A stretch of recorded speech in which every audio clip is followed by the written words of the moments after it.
Good day to each one of you that is taking the time to watch this video clip. This is about the South African criminal justice system in terms of the restorative justice and victim-offender dialogue approach.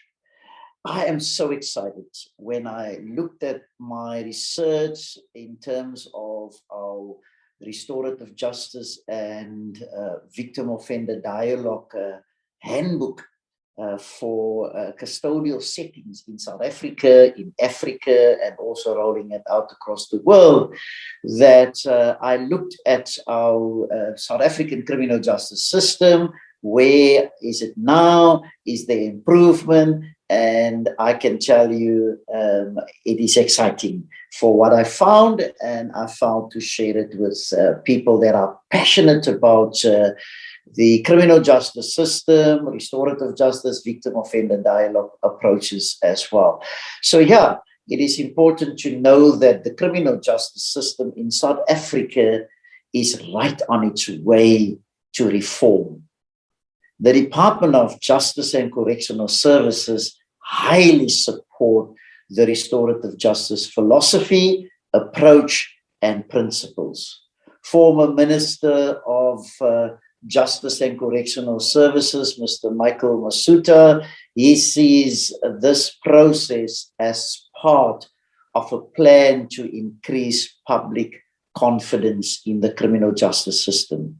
Yes, it's people that came on board with this restorative justice approach and the victim offender dialogue process that really see the benefit of this, and they see a different criminal justice system as well that support what we're doing in terms of restorative justice.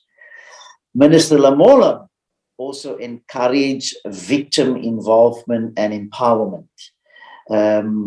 Personally, I know when we were dealing with life sentence offenders' profiles in terms of advising the Minister of Justice and Correctional Services with recommendations regarding placement of these men and women, the ministers and now Minister Lamola will not approve a parole for any life sentence offender if there was not an engagement with the victims or the victim's family, or if there was not enough effort to trace the victims and to get a victim report. This is how important our country is now seeing our victims of crime and the victim's family.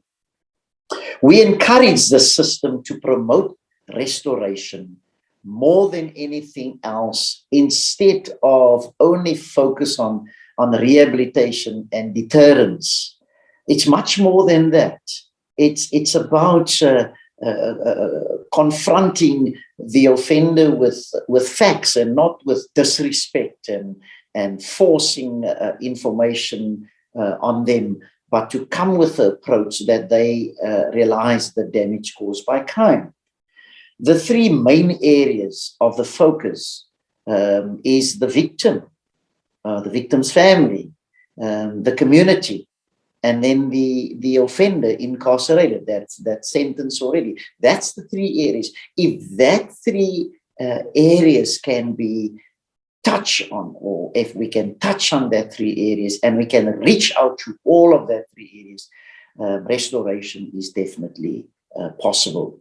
Offenders must be confronted with their lies by considering to take responsibility for their actions, because more than 65% of offenders, they pleaded not guilty in courts, and that further humiliates the victims of crime or the victims' families.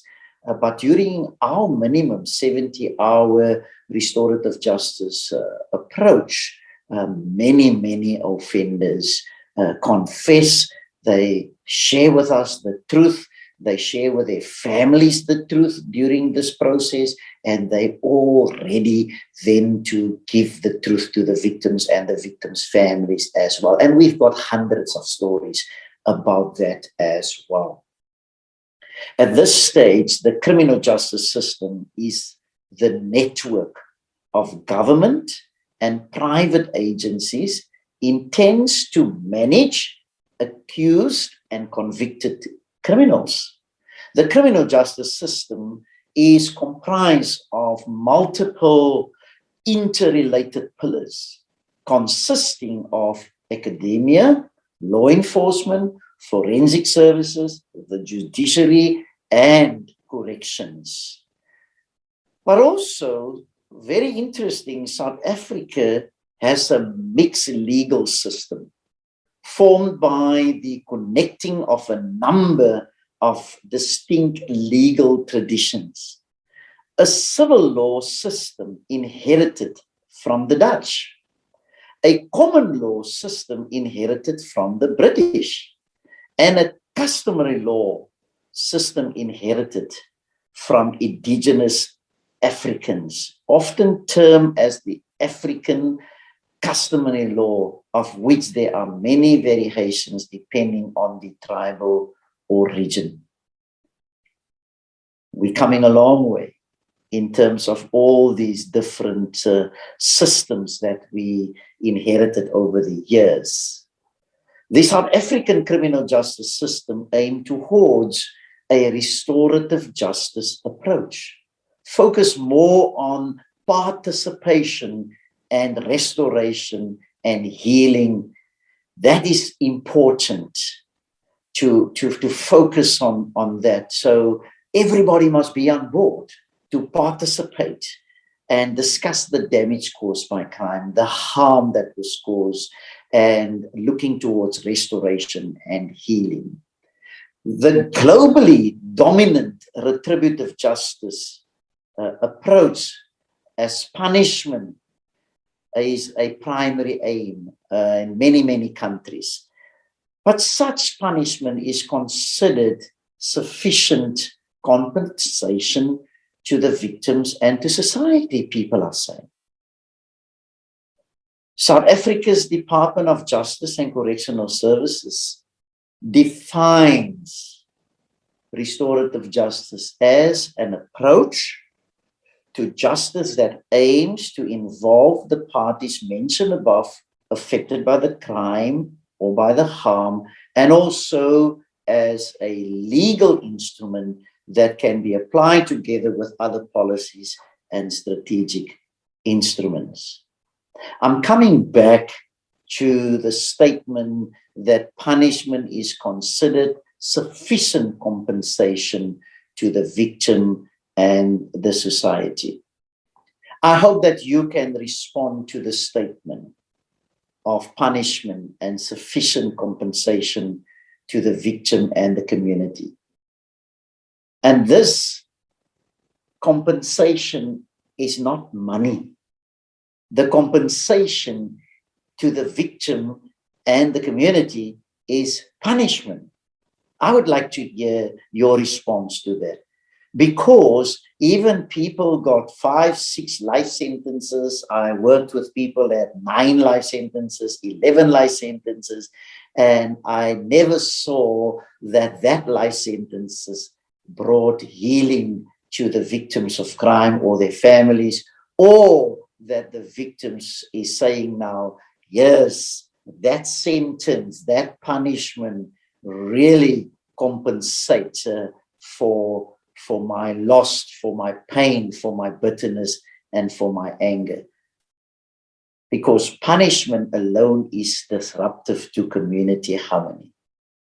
There are encouraging signs that South Africa is beginning to rebalance its colonial approach to justice by incorporating elements of restorative justice. Because the aim is to reduce crime. We just got the news about the statistics of crime in our country, and I really want to just, if I find it quick enough, to just mention to you the challenges in terms of the crime in our country, and I'm now looking for it, and but it is extremely painful when we know about the crime in our communities and what it does to people. More than 5,000 murders between April and August of 2021, more than 10,000 people being raped between April 2021 and now into August as well. So our criminal justice system are accountable to the public and the state in rendering an accessible, fair, speedy, and cost-effective system of justice in the interest of a safer and more secure South Africa. And that is also one of the objectives of the Department of Correctional Services, and all of us as service providers that's coming alongside correctional services is to bring healing and restoration into our country and to let people feel and experience more safe environments. But at this point in time, my own home looked like a prison. We were staying at another area once, and we had to get our little daughter through the window, through the burglar bars, to get the key in the car, because we couldn't get out of the car, out of the house. So we don't feel safe, and we need to support our criminal justice system, who is accountable to the public and to the state in terms of a speedy, cost-effective criminal justice system. The idea is that the community and customary courts apply restorative justice principles within the framework of the criminal justice system. Magistrate courts apply restorative justice processes in partnership with local communities to resolve less serious offenses and to promote restoration, but we need to encourage more victim and community participation. There is challenges in that area of the courts that really need more people on board in terms of a restorative justice approach for some of the cases as well. We are working with cases where people are already sentenced. So our restorative justice approach is for incarcerated men and women. And so I'm coming back to the question again, is does compensation really help just because people were punished? That's a question that I would like to hear what you're saying in terms of that. Does that benefit the victims of crime?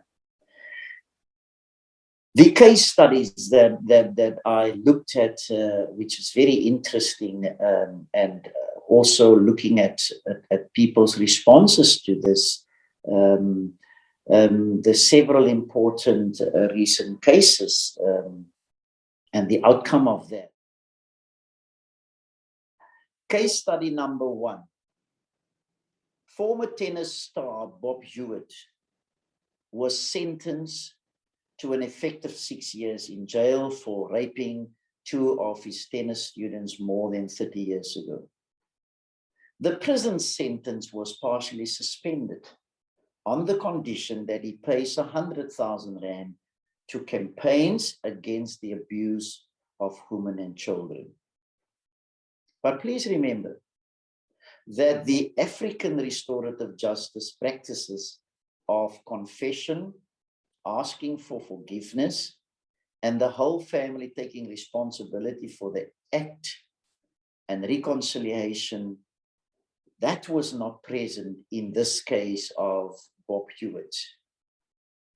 So the compensation benefits was more to the society, and it's being seen as a positive move towards restoration. 100,000 rand. How easy was it for Bob Hewitt to pay 100,000 rand? Is that enough compensation? Should there not be a deeper confession?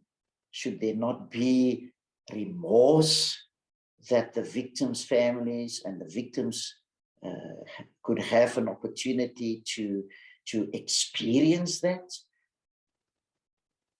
But to pay 100,000 rand, not even to the victims of that crime, but to campaigns, is that really an approach that we would like to encourage? So we will approach the justice system in terms of this case study, because for me personally, it doesn't do justice to a restorative justice approach. In the case of the state versus Shulibani, the accused was sentenced to jail for 9 months for theft. When they review this case, the sentence was set aside and replaced with a suspended sentence, and the complainant, what last time? In the case of the state versus Shalubane, the accused was sentenced to 9 months imprisonment. But when the case was reviewed, the sentence was set aside and replaced with a suspended sentence, and the complainant was compensated for his loss. In the case of the state versus Maluleke, a woman was convicted and sentenced to 8 years imprisonment for murder after she and her husband, who died before the end of the trial, killed an intruder. 3 of the 8 years were suspended on condition that the woman apologized to the victim's mother. Wow. That also gives a little bit of a wrong message to people that commits crime, that my sentence can be suspended if I apologize to the victims and the victim's family. So that's a little bit questionable. I would like to hear your response to that as well. Simpiwe Hlophe was convicted in the Tembisi Magistrate Court of raping a woman.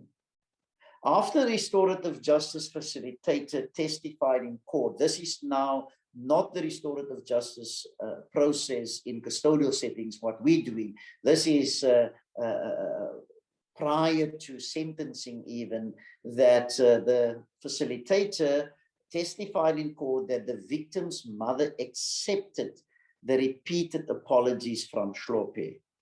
The magistrate accepted an offer from the offender's family to pay 5,000 rand as a sign of humanity, in the spirit of a tradition that requires, if a person's wrong a family, they were made to pay a fine in cows. In view of the compensation, a 5-year prison sentence was suspended. I think these are areas in terms of these case studies that we really need to look at a restorative justice approach prior to sentencing, even prior to the trial, because we don't want people to water down the restorative justice approach.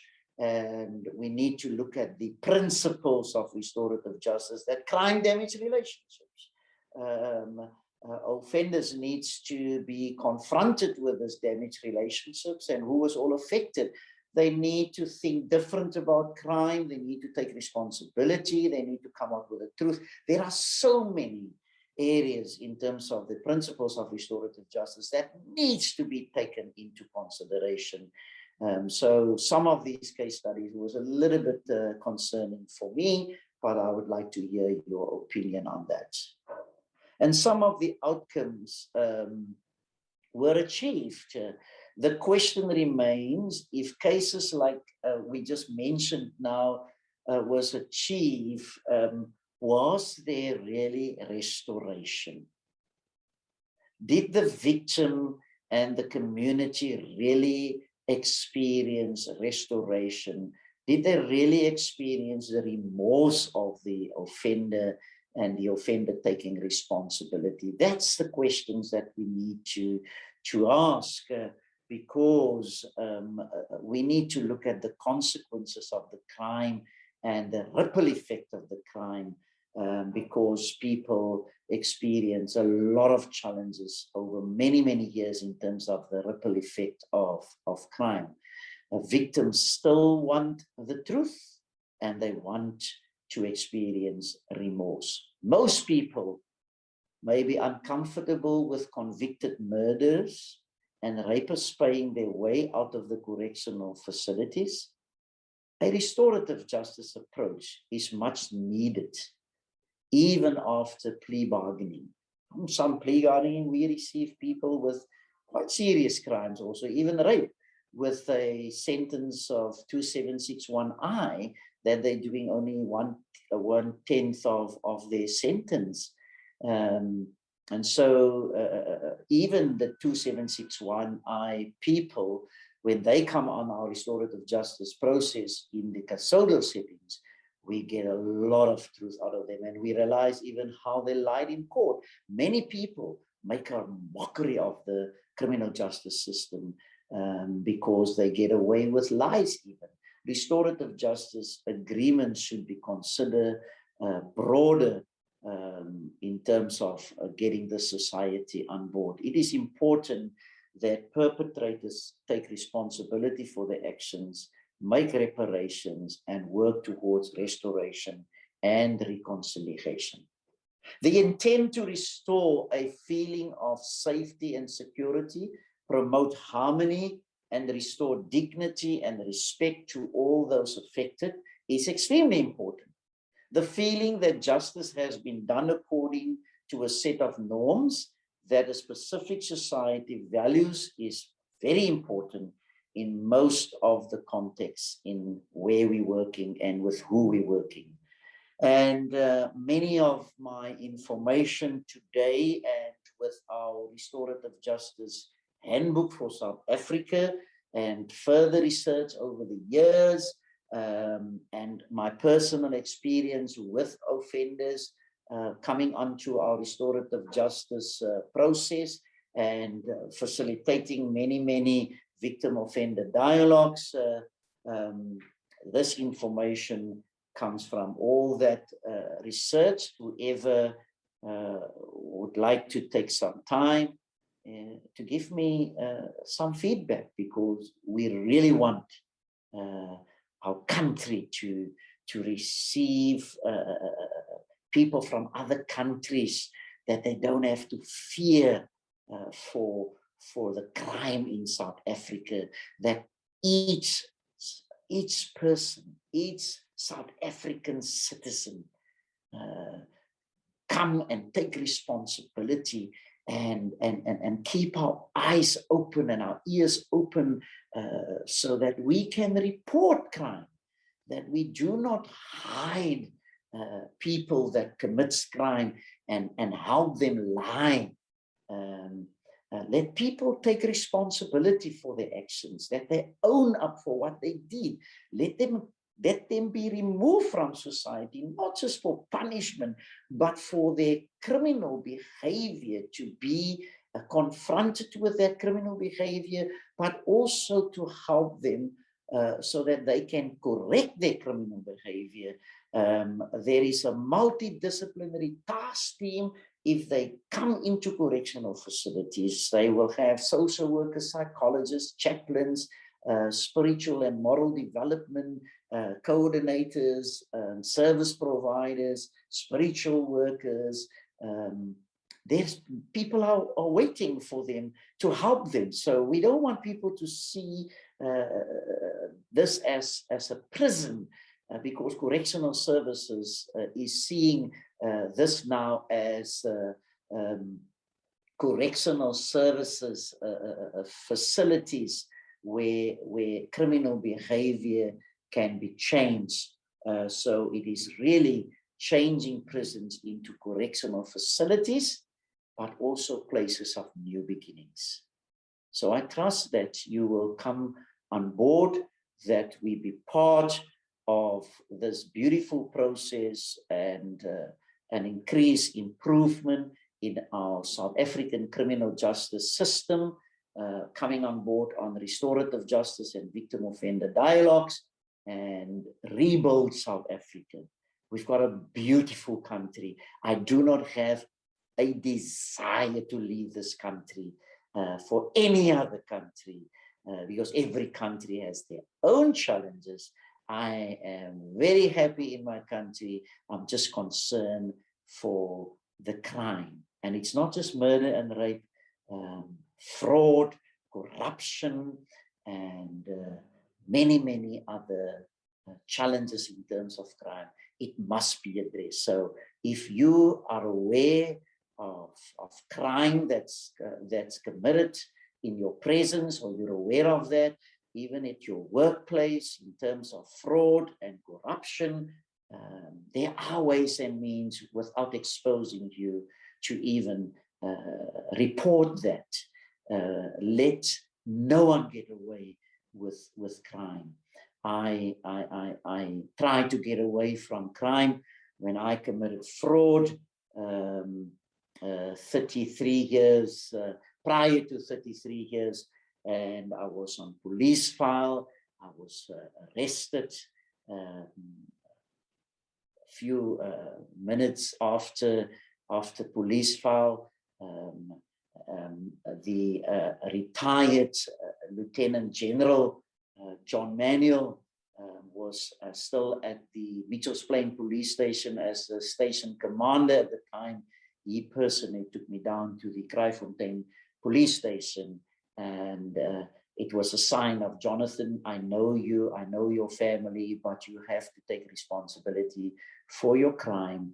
And I spent 3 years and 14 days behind bars, went through this process of reflecting on my own life, starting to take responsibility, and I even met up with some of my victims as well, those who wanted to meet with me.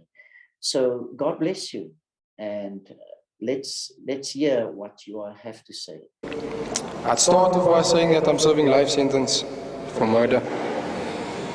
At first I thought that my life sentence was too much. It felt as if the whole world turned against me when I was sentenced. But I now realize that not even my life sentence can compare to what I did in the past. My life sentence will also never bring back the life that I took. Just looking over the clips that we saw yesterday, it brought me to realization that how serious this matter is and how much lives is affected. Not only those of the victims, not only those of my family members, but it stretches so far. The exercises we looked at yesterday, it really astonished me because I did really not think that deep into what I did. I can say that the course up until this far helped me realize, helped me sit down and really seriously think about what I did. At first, you think it's just yourself, your sentence, and the crime that you committed, but now it goes much deeper than just that. In actual fact, I'm supposed to ask myself, or the questions that cross my mind is, what do I do in 10 years' time, or 5 years' time? Do I simply forget about my crime? Do I leave it behind me, or what? Do I take it along with me? I know for a fact that my crime will always be alongside with me. But then the question is, what do I do with it? And I've come to terms with the fact that I can still make the best out of what I did in the past. And that won't haunt me, but it can also make me a better person. Yeah. Thank you, sir. Thank you. This is how this gentleman looked, and he's here today with us, none other than Mr. LaRue.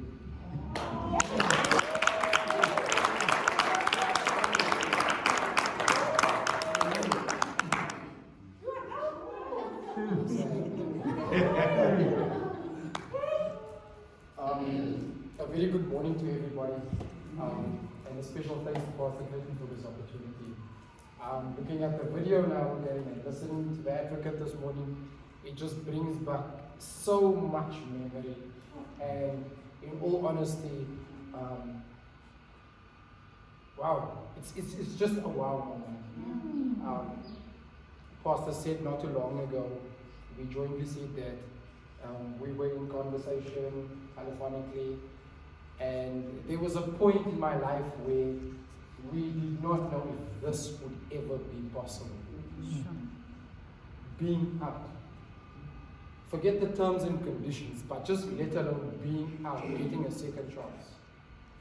And I've listened this morning, and obviously over the years, how pastors, people, organizations have engaged with guys incarcerated as well as outside of prison. And we tend to turn a blind eye on the fact that being put in prison, I'll call it jail, is actually the second chance we get in life. It's a second chance that some often take for granted, but when you grasp onto it and hold on to it, it can also be the second chance that aligns you in the right direction.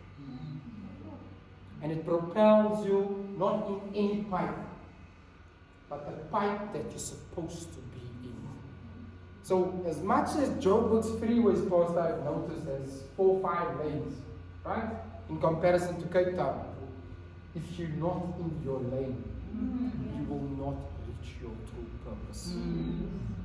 So I can preach today, I can look good and sound good, but where do you start?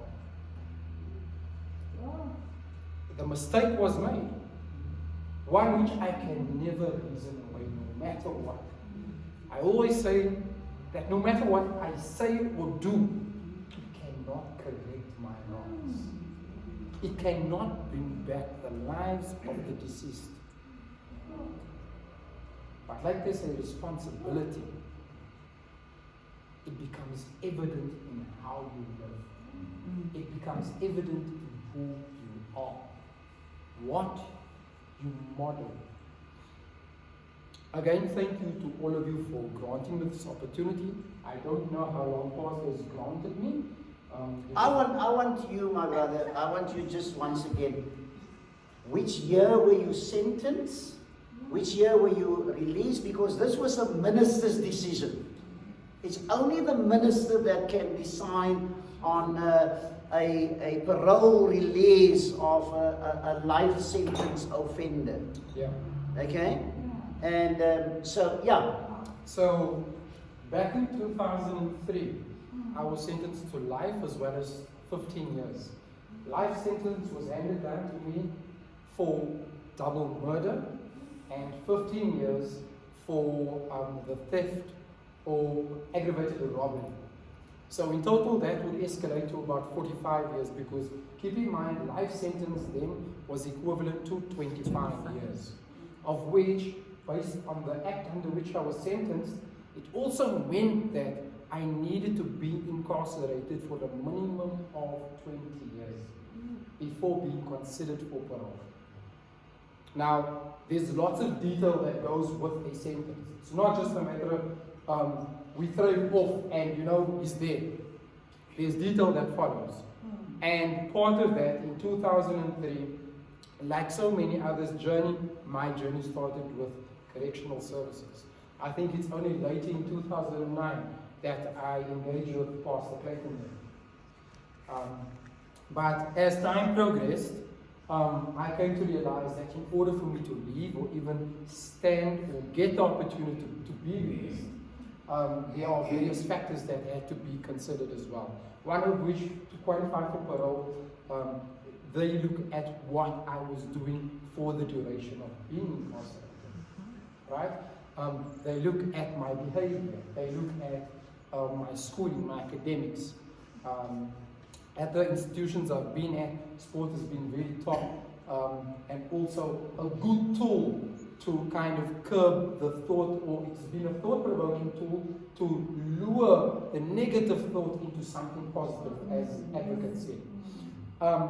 But throughout my journey, which started in 2003, I'm still on that journey. It's not yet finished, Pastor. However, I was fortunate back in 2019, which was just a little before COVID, right? I was granted parole. First, it started off with a 3-month probation period whereby I would do day parole. And then after that, I think it's the 1st of July, my actual parole kicked in. So I was in the Boerland, as they call it, out in Drakenstein. I've traveled throughout numerous amounts of prisons in the Western Capes, even seen the likes of Joburg as well.